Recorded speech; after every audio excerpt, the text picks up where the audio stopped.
pakiramdam ngayong araw. Nakita namin kung anong pinagdaanan nyo kahapon. Dahil habang kayo po ay nasusunugan, si Yorme nandun sa footbridge. Ako naman po umiikot dito para siguraduhin na maayos yung evacuation sites yung kasama si Jill de la Fuente.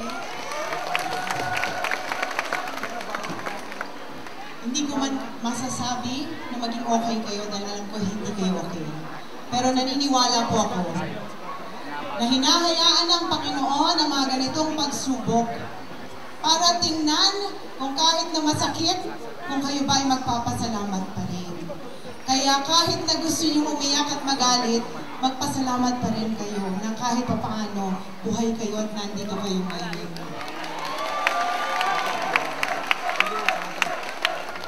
Kung nawala man ang lahat ng meron kayo ng isang iglap, naniniwala ako. Kayang-kayang ibalik ng Panginoon ng 10 beses ang lahat ng nawala sa inyo. Kumapit lang kayo sa inyong pananampalataya. At kung meron ng isang bagay na maganda tayong nakita sa pangyayaring ito, makikita nyo na buhay ang gobyerno sa Maynila at nandito ang buong gobyerno para siguraduhin na maramdaman nyo na hindi kayo nag-iisa. Kaya pasalamatan natin ang ating napakagaling na alkalde na si Yorme Isko Moreno Dumagoso na mabilis na tumulong at gumawa ng paraan para maapula ang sunog na nangyari kahapon. Nevertheless, nandito po kaming lahat, kasama po ng Manila Social Welfare Development na siya namang sasama sa inyo dito 24/7 para makasiguro na makakakain kayo at maaalagaan kayo. At marami tayong kaibigan na kahit paano tumutulong galing pa sa iba't ibang lungsod. Kaya lagi niyong tatandaan, pag naiiyak kayo sa madaling araw, magdasal kayo at magpasalamat kayo na buhay pa rin kayo. At mahal po namin kayong lahat. Kapit lang, ha? Maraming salamat po, Vice Mayor Chi Atienza. At sa mga pagkakataon po ito, ibibigay ko naman sa inyo ang ating ama ng lungsod ng Maynila. Palakpakan po natin, Yorme Isko Moreno Dumagoso.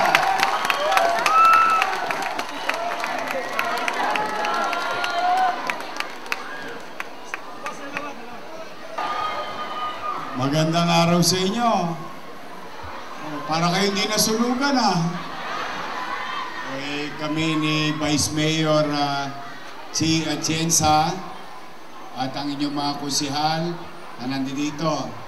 Nandito ang ating si Jesus Taga Pahardo, Eric Ianyeba, si Kusihal Irma Alfonso, Junior Ibay, si Joaquin, at ang ating mahal na Congressman Ernix Dionisio. At sino ba binata rito? Sino binata? May binata po. Ay, isa lang. Ay, wala, may asawa na to. Si Chi. Ang ating Vice Mayor Chi Atienza.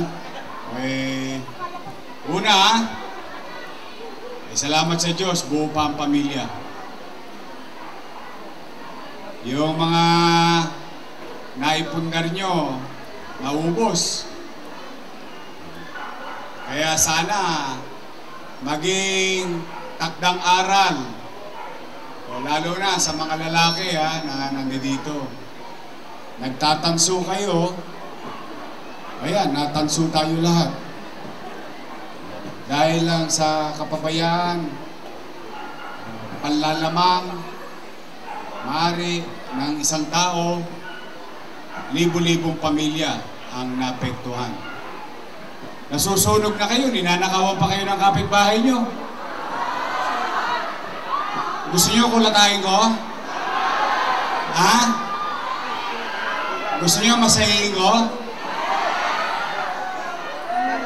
Susunog na, ninanakaw pa yung wari nyo. E paano kayo makakabalik kagad kung titirahin natin yung mga tanso na yun? Pwede ba tayong babalik na walang kuryente? O, magkakakuryente ba pag walang wire? Eh, ba't yung tinitira? Oh, tayo rin. Tayo rin ang nawalan. Tayo rin ninakawan natin ang ating mga sarili.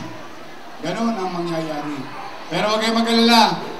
nahoyo na yung dalawa. Kaya yung mga nasa video, tago na kayo.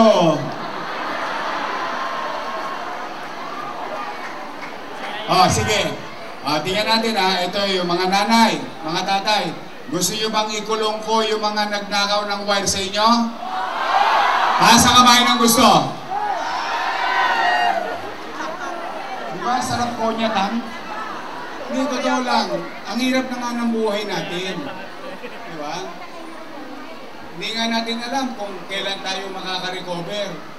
Yung pagbalik lang na maging maayos tayo, may kuryente ulit, kahit paano may electric pan si Bunso, yung nanay ko, yung tatay ko, may edad na. Yun ang kailangan nyo isipin mga kabataan ha. Hindi piyesta pag may sunog. Kaya sana maging aral yan. Pero salamat sa Diyos, at least buhay tayong lahat. Tama ba? Parang gusto nyo ulit makakita ng helicopter ha. Ang sosyal ninyo, ang bombero ninyo, helicopter. Pero kundi dahil sa Department of Defense, sa Armed Forces of the Philippines, sa Office of Civil Defense, at sa Air Force, malamang naubos tayo lahat dun. Tama ba? Mas mabilis sa patay, hindi na lumaki. Hindi na natin nadama yung iba nating kapitbahay. Palakpakan natin sila.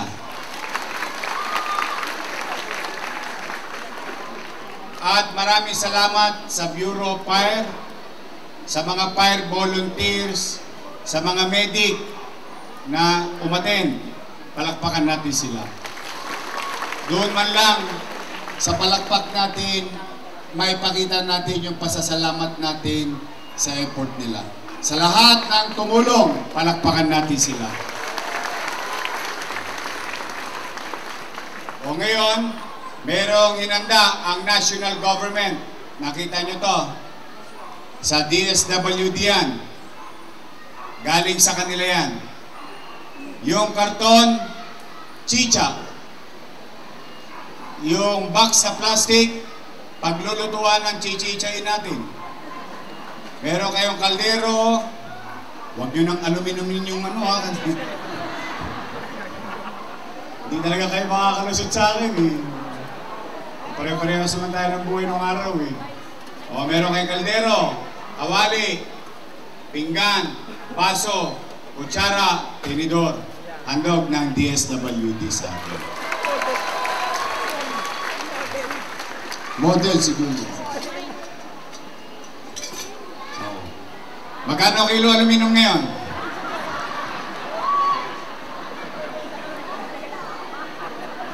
Mahal na kasi kilo ng taso eh.